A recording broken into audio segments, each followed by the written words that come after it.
Allow me to address a topic that may cause some discomfort. The United States have faced this situation before, and to me, it's happening once again. Whenever a group perceives a loss of control, not merely of power, but of identity, religion tends to be more vocal. Not quieter, but louder. Turning Point USA, you're up. This discussion I'm about to have is not an indictment of faith itself. Rather, it is an examination of how faith is mobilized when fear takes center stage. If you believe that today's circumstances are unprecedented, you have not studied your history, because in the 50s and 60s, that occurred. God, guns, control. That's how the United States operated. In the aftermath, just think about it, in the aftermath of World War II, America experienced a profound sense of anxiety. Communism was portrayed as the enemy. Desegregation was about to happen. The pace of change appeared overwhelming. In response, the nation embraced three symbols: God, the flag, and whiteness. Although the latter was rarely articulated, we knew. The phrase, "In God we trust," originated not from scripture, but from congressional legislation. Congress. Similarly, the inclusion of "under God" in the Pledge of Allegiance was a strategic move, not a traditional one. Yet it is important to recognize that white churches thrive, while black churches persisted separately. Turning Point USA. Although the figure of Jesus was universal, access to power was not. Christianity functioned not merely as a system of faith, but also as a marker of social belonging. Blacks were not allowed with whites. Turning Point USA.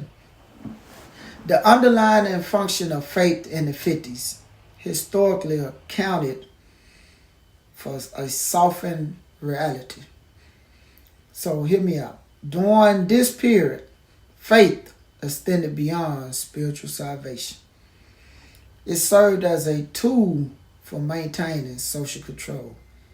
It embraced the male whites to believe in faith.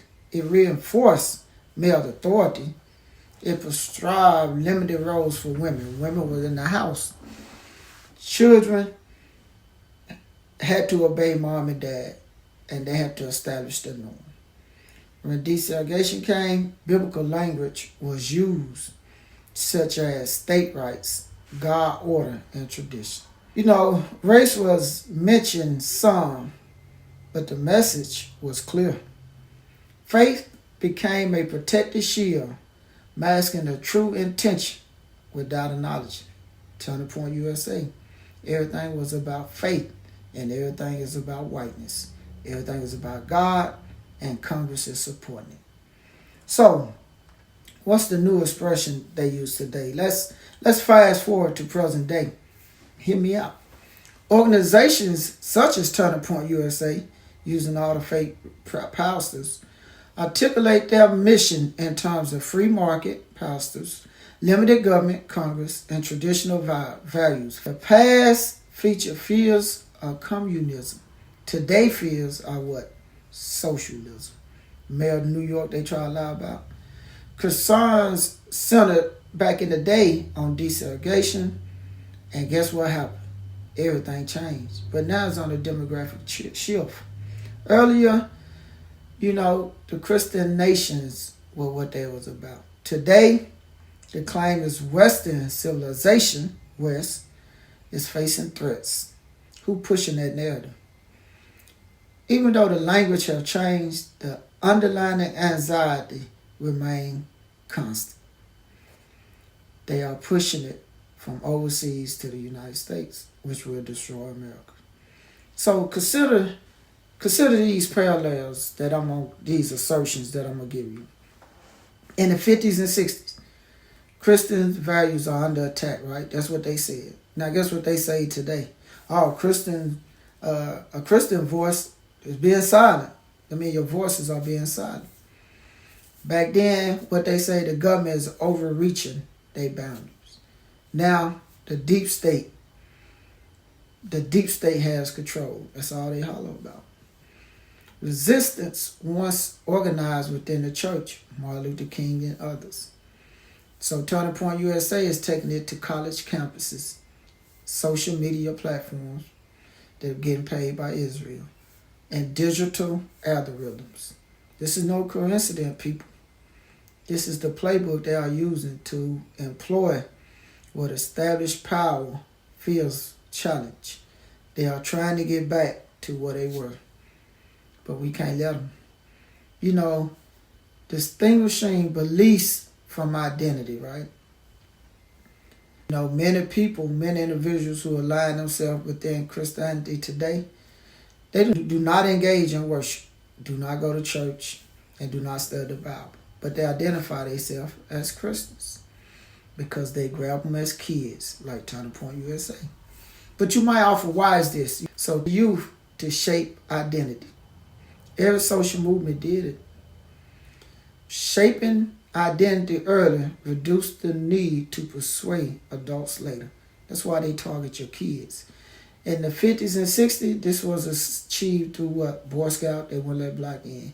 Youth groups, they wouldn't let black in. And fostering civic pride. Black could get in. Today, it's manifested itself through campus organization, Turning Point USA, social media influence, the racist and viral content. The objective is not purely education. That's what you have to understand. Rather, it is a formation to provide critical thinking for the male white power structure. The involving mechanism of power enhancement, your mind. It is essential to highlight the difference between the time periods, the 50s, 60s, and today. In the 50s and 60s, power was maintained through legal structure, Jim Crow, formal exclusion, we weren't allowed nowhere, and segregation, they always separate us. But in today's contemporary society, power is upheld through narratives emphasizing victimhood and fear. Charlie Kirk was assassinated, to me, by somebody within the organization. But they don't have no white-only signs at Turning Point USA. Instead, their message is the country is no longer acknowledging your place. They don't have blacks there. They don't have Hispanics, white. So the question that history posed to us that we must fight against. History does not ask whether faith itself is good or bad. Rather, it challenges us to consider who has faith and for what objective. What's their reason for always yelling faith? Each time a dominant group perceives its authority to be a warning, religion intensifies. They always need religion to heal, to try to control. That's the mechanism they're using, religion. Therefore, the critical question is not simply, do you believe in God? Instead should be, who benefits from the current utilization of faith? Turning Point USA, Erica Kirk, and all white people who are supporting them. They are trying to bring white superiority back to the United States. So, that question there is posed. The question is, let me repeat, who benefits from the current utilization of faith? It's 100% Turning Point USA trying to use it for political and dominance. America, the midterms, you better be careful with it. Ted Cruz, Dan Crenshaw. How Texas gonna have two people who's not even dedicated to America, and yet they get voted in by Texas? I'm not understanding. Their mission is to destroy America and to destroy the other races and have white superiority. You better listen to me, people. Your vote matters. And as always, save our black men.